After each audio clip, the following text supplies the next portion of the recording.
them with me. There's videos like this all over the internet, right? And like one of the major comments that I always see is, did we marry the same guy? Like, did we all marry the same man?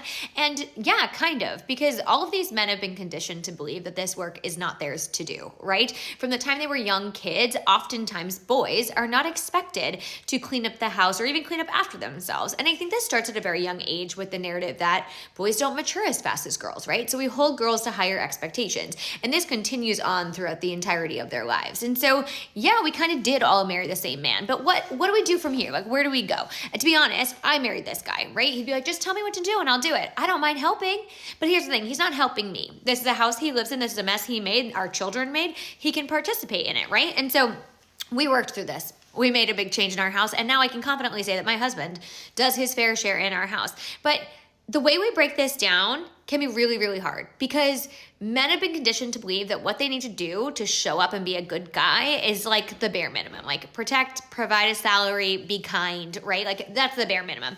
As women, we were taught we have to care for people. We need to do everything for everyone. We need to remember everything. We have to go above and beyond to make sure everybody in our lives is taken care of and we come last, right? And so to break that down, you really have to do a lot of work on yourself. They have to do a lot of work on themselves, and you have to kind of break down this societal conditioning. And that's not fun. It's not fun. But here's the thing, it's also not acceptable.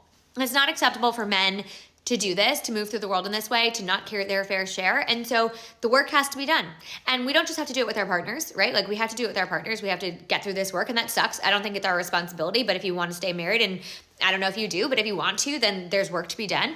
But we also have to do this work with our kids, right? I have 1 boy and 3 girls. I do not hold my girls to any different standards than I hold my son to, right? I'm asking him to pick his laundry off the floor and to throw his plate in the trash if he used one at a birthday party, right? Like I am on him in the same way I'm on them to notice all the things that happen in our house and to participate in them and to know that he is an active member of our home. And in order to be considered a good participant in our home, then he has to do these things just like everybody else. And we don't talk about it any differently. I don't single him out in any single way, but he will grow up knowing what it looks like to participate in a home, what it looks like to be an active member of a home, not just somebody who's there offering help, but somebody who's actively participating in the home and taking accountability for things and responsibility for things. And that is what a lot of these men are lacking. They've never been held accountable to these things or responsible for them. And we as women, people will be like, well, you guys just want us to be clean, right? Like you guys are controlling, you want a clean kitchen. It's not that I want a clean kitchen. It's that my whole life I was told that if I have a clean kitchen, it's a reflection of who I am. And so therefore I keep my kitchen clean. And men have been taught the same thing about the grass. Like the greener your grass, the better a man you are. But you're not, right? Like you're really not a better man. And you can outsource the grass pretty easily, but the kitchen gets dirty 3 to 5 times a day, depending on how often your kids eat. And so these are the conversations we have to have. And it sucks we have to have them, but this is the world we live in right now.